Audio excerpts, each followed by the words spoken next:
Hey guys, this is Jabroni, and today I want to give you a recap of some of my favorite attacks that we had in the CWL that we had just done in May of 2020.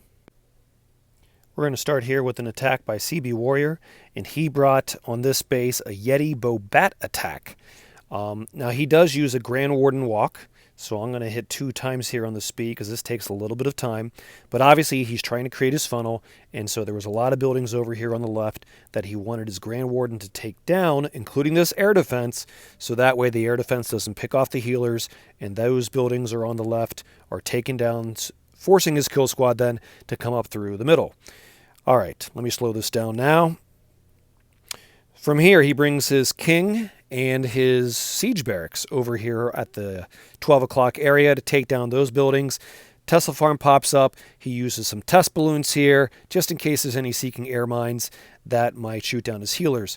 From here, I believe he used, a super wall breaker, rage spells. All the Yetis and bowlers come marching in. Now, one thing that's interesting, he did not bring a poison spell for the enemy clan castle troops, and that can be risky, but I'm going to assume that he noticed the placement of this clan castle building and realized that at the exact same time that he would use his Grand Warden's ability, that the troops would be engaging the enemy clan castle troops. And so that pretty much took away the danger of not having a poison spell because his troops are now protected under the Grand Warden's ability. And thankfully, since there was only a baby dragon and a couple ice golems, this was nothing that his, queen couldn't pick off the baby dragon and so on. So it ended up working beautifully. Now, you might be wondering, why would somebody use bats at Town Hall 13? The reason why this attack worked beautifully is because he was able to take down pretty much almost all the splash damage buildings that would prevent his bats from dying. And so you'll notice he only has 2 free spells that he brought. At this point in time, take a look. There's one wizard tower down here, and there's another one over here that's about to get destroyed. But he also planned on bringing an ice golem. You'll see it's going to be used here around the 7 o'clock area. Yep, there it is. And so that distracts the wizard tower, which was the only wizard tower remaining. And so from here, his bats have free reign to take down all the remaining defenses that his other troops are not going to get. So this was amazing, great base recognition on CB Warrior's part. For fun, he threw the freeze spell there on that archer tower. Didn't need it. Smashed this base. Excellent job, CB Warrior. This tech was such a fun one to watch because very few people are using YetiBoBat at Town Hall 13. But when you have a base that can work with it, then it's really fun to see it in action. So great job, CB. This was an amazing 3-star to watch. All right, also from round 1, I want to show you a Town Hall 12 attack by Chicken Feed, which is Chicken's second account. I know that some of the archer towers here are a little bit lower level, but if you've never seen the video that I made on how to beat this base with this unique style with these open wall compartments, kind of like this two sideways V's. This is the way to do it, guys. You bring a blimp. You don't necessarily have to use the rage here, but Chicken Feed went ahead and did that, and that was great. He took down the single target Inferno, and the rage actually worked out really well because it took down the enemy king, so that was one less thing for his troops to have to deal with. So basically the idea here is you use the blimp, take down the single target Inferno, your queen comes in, you funnel her in using baby dragons to the right and to the left of where she's going to come in. The queen will take down the enemy eagle and the enemy queen, and the enemy CC troops. You see there's 2 dragons here. He uses the poison, and at this point, those dragons could have taken down his healers. So believe it or not, I'm sure he wasn't planning on using the free spell here, but that was a really wise decision. Sometimes you have to react to when your attack is not going exactly as planned, so great job, Chicken, with noticing that the free spell needed to be used to save his healers. And then from here, he brings it his miners, and then his warden, and then also the hogs, and their job is to take down the buildings up here on the top right, mainly the town hall. Uses an early heal spell. You'll notice he kept his healers over here, raged for the queen. Then he times his warden's ability to keep his hogs and miners alive through the town hall explosion. So great job there. He has to use the other heal spell here to keep his hogs and miners alive through the bomb towers and the giant bombs that could possibly be in this location. And there was definitely, I think, at least one giant bomb there, so that was a great choice for the heal spell. And then from here, there aren't really a lot of buildings left. His queen did go down, but it didn't matter because he has so many miners and hogs that are left over. And so, again, guys, this is how you can beat this base.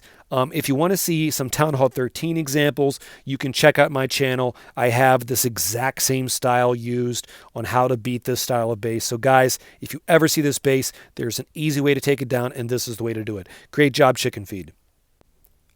All right, the next attack I'm going to show you here is Anthony taking down base 11 here in round 3. Now, yes, I'm going to fully admit there are rushed components about this base. You'll notice the archer towers, some of them are Town Hall 10 level. But the reason I wanted to show this attack is because how beautifully Anthony was able to use his heroes. They are doing multiple things here. They're taking down a scatter shot. I don't know if you saw that. Let me pause so we can catch up what all is going on here.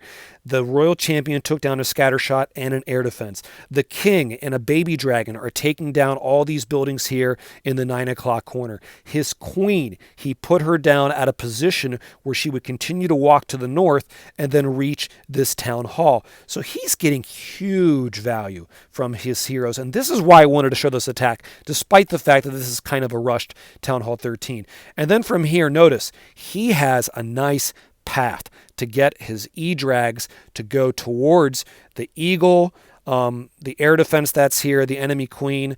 And when you have 2 out of the 3 Inferno set to multi, that's not going to really be much of a threat to your E-Drags. They're beefy enough to be able to survive through the beams of the multi-target Infernos. So from here, he's using rage spells, and his E-Drags, forgive me, just smash through this. Warden's ability is used. Balloons are taking down defenses over here on the right. So that was really nice placement there on his balloons. And you can see he funneled his E-Drags perfectly. They're getting to the air defenses. Their chain link ability is going through. And so that's why I wanted to show you guys this attack. Really nice job, Anthony, using your heroes in an absolute perfect way to set the stage for your E-Drags. Always nice to see an E-Drag attack work. I'm not really honestly that great with them, so I definitely wanted to showcase this attack. It's the only one I'm going to be showing you here on this video with E-Drags. So beautiful job, Anthony, getting the job done with your heroes and then the E-Drags. All right, next up we have Stained Doors Red, and he is going to be using a Queen Charge Miners attack. Now you might be like, why not use Queen Charge Hybrid? Why not use Queen Charge Hogs? The heroes here were a little hard to get to. So yeah, you could have maybe done Queen Charge Hybrid, and hopefully the miners from the hybrid, along with the Royal Champion and the Grand Warden's ability, maybe they could get those heroes. But in a case like this, Queen Charge Miners is also a pretty good choice.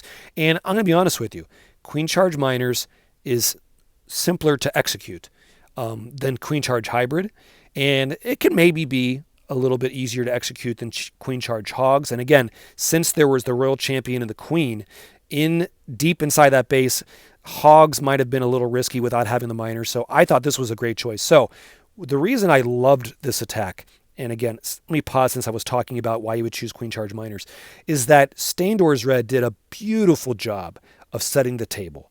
And by that I mean he used his king and some baby dragons to take out all these buildings on the left. He used the siege barracks, which is the P.E.K.K.A coming out with all those wizards behind, to take out these buildings here at the 6 o'clock corner.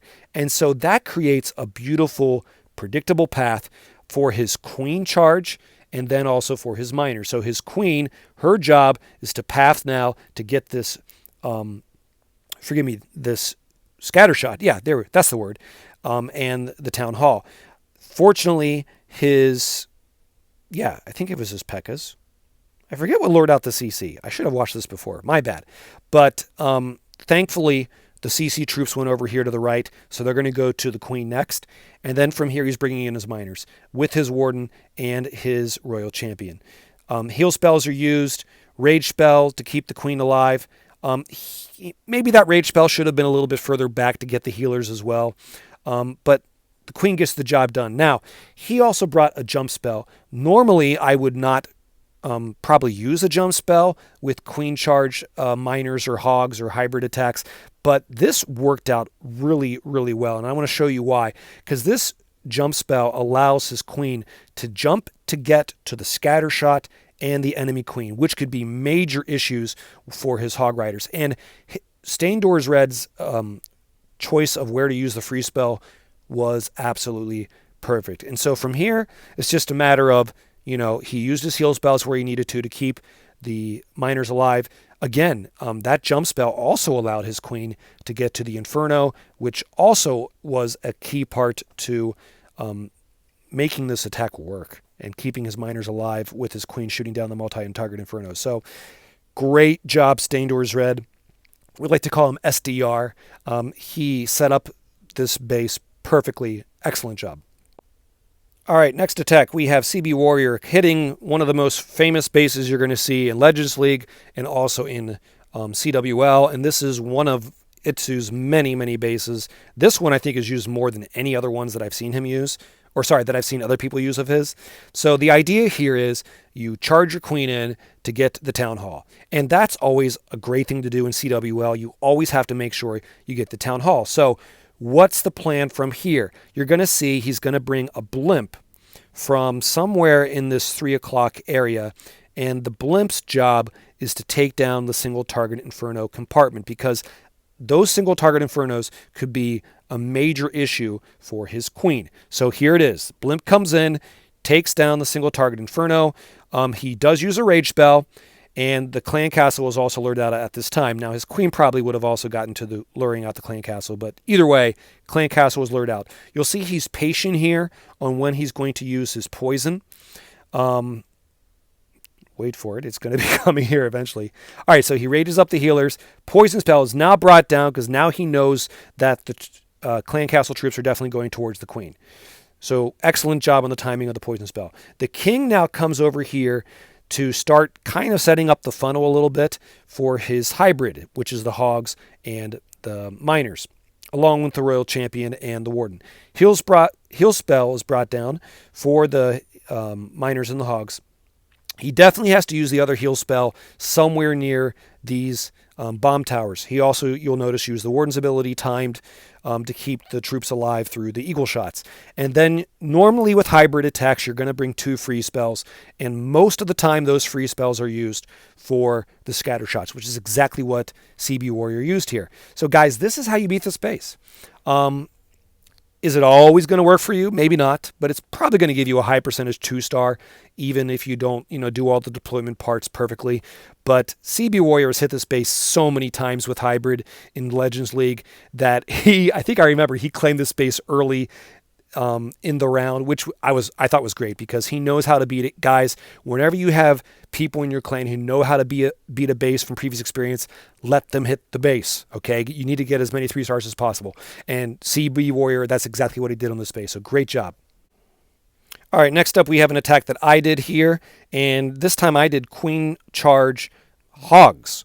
Now, why not hybrid? Because I was confident that my queen would get the enemy royal champion, and I used a hog up here to lure out the enemy clan castle troops, and then you're going to see I'll eventually bring my king from somewhere in the 6 to 7 o'clock corner along with a super wall breaker to make sure that my king takes down the enemy king. And that leaves me with only one hero remaining on the enemy side, and that's the enemy queen. Now, obviously an enemy queen could be a major problem for hog riders, but since I planned to use my warden's ability, which you're going to see I'm going to use it fairly early, kind of getting ahead of myself here. Right there's my king taking out the enemy king, and thankfully that also triggered the tornado trap. So that was great. All right, so my queen takes down the scatter shot, the enemy CC troops, the enemy royal champion, and also sets the stage for funneling my hog riders to eventually cut in and then move to the left. Since I use my warden's ability here, timed with the blimp, right now my hogs are invincible temporarily. And during that time, my royal champion can start shooting down the enemy queen. So that's why I chose to do this plan without having the miners incorporated with the hogs. All right, so I saved a rage spell, for the Yeti blimp to take down the town hall because it was isolated in the center of the base. Now from here, it's just a matter of using my freeze spells and heal spells. I think I freezed, or I froze, is that the word I'm looking for? The scatter shot a little bit early. So I could have timed that a little bit better, to be honest with you. That might have saved some of my hogs a little bit. But from here, it's just a matter of, the hogs doing their job, the royal champion supporting, the queen staying alive as well. The super wall breaker broke into this compartment to help the queen push in a little bit further. Let me tell you guys, having super wall breakers saved for CWL, I am convinced that that is the way to go, as long as you also have maybe one or two guys in your clan who can donate sneaky goblins whenever you might need them. But from here, it's just a matter of cleanup, and that's an example in how you can use queen charge hogs to take out a ring style base where the town hall is in the middle, isolated by itself. All right, the next attack I want to show you is from Armor of God, and he is using a Yeti-Bowler Smash attack. And I wanted to make sure I showed at least one attack of this style.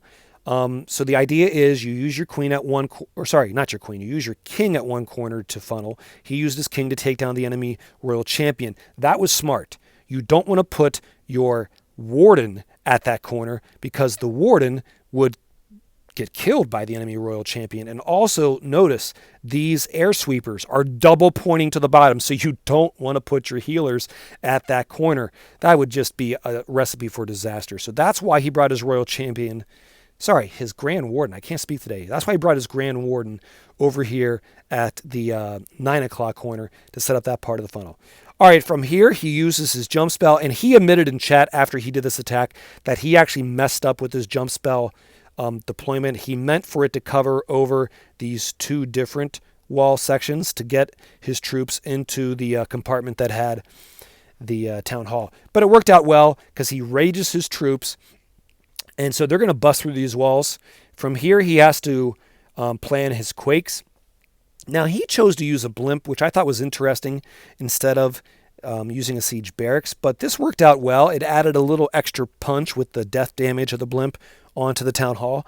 So, again, I can't really criticize the attack because this worked out really well. His warden's ability was timed perfectly, keeping his troops alive through the town hall explosion, and also with the scatter shot over here shooting down his kill squad. So that was timed out really well, along with where he used his rage spells. Now, you might wonder, where's the other scatter shot? The other one was up here at this 10 to 11 o'clock area. So you always have to have a plan for the scatter shots. And Armor of God's plan was to bring the royal champion over here on the left, which actually was a really good choice, even if the scatter shot wasn't at that location, because his kill squad was not getting to that area. So you need to have something to take down those defenses. So he brought his royal champion. And fortunately, she, along with her ability to give her a little health boost, was able to take down the scatter shot. So that was a great plan. From here, I want to point something out that I thought was a really smart decision to do whenever you do these Yeti Smash attacks. First of all, you got to have some wizards saved for cleanup, and you'll notice he did that. But he also brought some balloons up here to take down this cannon. Now, I think his queen ends up shooting down the cannon anyway, so maybe it didn't matter, but I think this is always a smart thing to do with Yeti Smash attacks, saving maybe a couple balloons to maybe pick off a cannon or an archer tower that's not being covered by the radius of an air defense. So I thought that was a really nice touch here on this plan. He doesn't have a lot of troops remaining here, but the job got done. The last defense is taken down by the queen. He has a couple wizards left for the cleanup, and this worked out well. I guess he forgot to use his poison spell, but again, kind of like with CB Warrior's attack I showed you earlier, the timing of his warden's ability helped his troops to stay alive through the enemy clan castle troops, so he got the job done. Nice job, Armor of God, with the Yeti Smash attack. All right, I hope you guys are going to enjoy the variety of different attacks I'm showing you on this video. This one is a DragBat attack, which is awesome whenever we can get DragBat to work at Town Hall 13. So why did Eric choose it on this base? Because his plan, notice that there's two single target infernos. Notice that the scatter shots, one's here near the Town Hall, and there's a multi-target inferno near the Town Hall. So the plan is You use one of your heroes up here at the one corner to take out those buildings for that part of the funnel creation. The other hero, which in this case was the king, takes out the buildings over here in this corner. And then your dragons come from in between. And if your dragons can get the eagle and the town hall and the scatter shots and the multi-target inferno, along with 3 wizard towers taken down by themselves, then that creates, I mean, pretty much an open door for your bats to come in to take down. There's only, what, 2 more wizard towers remaining and a bunch of single target infernos. So that's when a DragBat attack can work really well. When your heroes can set up the funnel and your dragons take care of the scatter shots and the multi-inferno and the eagle, then the bats can come in pretty much protected with only a couple wizard towers remaining. I apologize if I'm being repetitive, but I want you to understand why this attack worked well. His queen was able to shoot down the air defense up here. His king, unfortunately, did not get the scatter shot over here, but he did lure out to the enemy clan castle. Now, little risky. You know me, if you've watched my videos, I love bringing a poison spell for the enemy CC. That might have been helpful here, since there was a witch, or maybe 2 witches, but he got the job done. His rage dragons, along with the warden's ability, allowed this to work. Let me slow this down. I brought this to 2 times speed for some reason. You'll see he brought the bats from up here at the 2 o'clock, 1 o'clock type of area. His bats come in. The funny thing is, his dragons took down at least one of those single target infernos. So maybe the bats kind of weren't even as needed as you might have thought. But again, I want you to understand why the bats, along with the dragons, worked so well in this space. Great job, Eric, with the base identification. It's so nice to see a DragBat attack at Town Hall 13 whenever it can work based on the base design. So nice job. All right, we got some more variety for you. Here's Bob hitting a base with the Mass Yeti and Mass Witches attack. And I don't know if you've seen my video on this style, but this can work well when you have single target infernos. And when, kind of like with the Yeti Smash attack, if you can get the Town Hall and the scatter shots and the eagle down early, then that increases your chances of any type of Mass Yeti attack to work. So bringing the witches with the Yeti can be very helpful when you have single target infernos involved. So what did he do? He set the table with the funnel creation by using some troops down here in this, 4 to 5 o'clock area, and then using some more over here at this 2 o'clock area. Then he brings the remaining Yeti and Witches in between with the siege barracks and the heroes. From here, I want to pause. Bob did a beautiful job with the Quake spells. He opens up this location, but the reason I said it was a beautiful job, I don't know if you saw it as I was yabbering earlier, the Quakes did not activate the Town Hall too early, so that was perfect. The walls are opened up to allow his troops to continue to go through, but it did not activate the Town Hall too early, because if you activate the Town Hall too early, then it's shooting down your troops earlier than you want it to. So that was beautiful placement on the Quakes. From here, the plan is use a jump spell where you see that your kill squad, all the Yetis and Witches are pathing towards. So since he saw they were going up north, he used a jump spell to allow them to continue in that direction. Then from here, he's waiting to see where should he use his heal spell. He decides to use it somewhere down here near this wizard tower. Yep, there it is. And that's because the majority of his hogs went in that area. So the heal spell is for the hog riders to keep them alive through this area. And so this was just great execution on Bob's part. From here, I'm going to hit ×2 because with these Mass Yeti Witches attacks, you kind of just have to wait for the witches and whatever troops you have remaining to do their job. In fact, I'm going to hit ×4. Because I don't want to bore you with how long this takes for this to finally finish out the attack. But this was a great base to do this attack on. And like I said, great job, Bob, with the Quake deployment and with the funneling to get your troops to path through the middle to get the job done. Great job. The last attack I want to show you here is Red Biz. He is bringing a Queen Charge Hogs attack. Now, you're going to notice this was an empty CC. So you might be like, well, why are you showing it? Wouldn't this not make the cut of attacks that were cool because there was no enemy CC? Maybe, but I thought Red Biz did such a nice job with the charge. And you know what? Since he brought his queen from this location over here, which would have been in the radius of the enemy CC, he still would have taken out the clan castle troops even if they were there. So I don't care that this didn't have enemy clan castle troops. Even if it did, this style of attack would have still worked. And I love how Red Biz used the super wall breakers. He doesn't just get his queen through one layer of walls, he gets her to go through 2 layers of walls to make sure that the queen not only takes out the enemy queen and the enemy clan castle troops if they would have existed, but also the enemy multi-inferno in this location, expo, and scattershot. So that was a beautiful plan. And then from here, he's bringing his king. Did he wall breaker? Oh no, this must have had an open compartment. So great job, Red Biz, noticing that. Let me hit play again. So his king takes down the enemy royal champion. That was great. Then from here, the hogs and the miners. Oh, I forgot he brought miners with this. This is a queen charge hybrid attack. The hogs and the miners, along with the warden, come through along with the royal champion. Heal spells are used. Now, why didn't he use his ability yet for the Grand Warden? Because he decided to bring the heal spell first, or use the heal spells first, then bring the blimp from up here at around 1 o'clock, and he's waiting for the blimp to come into the radius of the Grand Warden. Now he uses the ability, and you know what? Perfect timing, because at this point, I think one of the miners had activated the town hall. So now you have the town hall beams targeting the hogs and the miners, which can be deadly. So that was beautiful timing on the warden's ability. It saved his hogs and miners from the Giga Inferno, but also allowed the blimp to make it to the town hall. Perfect timing, Red Biz, on the warden's ability here.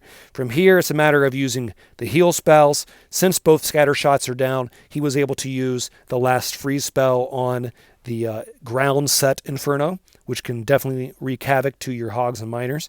And then from here, it's just a matter of cleanup. So I'm going to hit ×2 on the speed here. I love the balloon up here on the Tesla that had popped up that no other troops were getting to. That was beautiful. So this is why I wanted to show you this attack. I know there was no enemy CC, but so many things of what Red Biz did was just great planning and great execution. So it was worthy of making it into this video. Real quick, I want to give a shout out to some of the guys who I did not show their attacks on. Number One Son and Jabu, I apologize for not showing your attacks.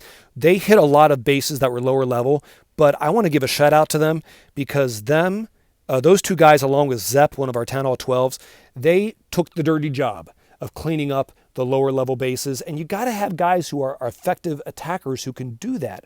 And some of those bases were even like 4 square island type of bases, which can be tricky to hit. And Number One Son, Jabu, and Zepp, they know how to use hog riders and other types of attacks to get the job done. So even though I'm not showing their attacks on this video, I want to give a shout out to them because they also were a key part to helping us get first place in our CWL. So there you go. I hope you guys enjoyed this video and the wide range of variety we had on the attacks that I showed you. We'll see you next time.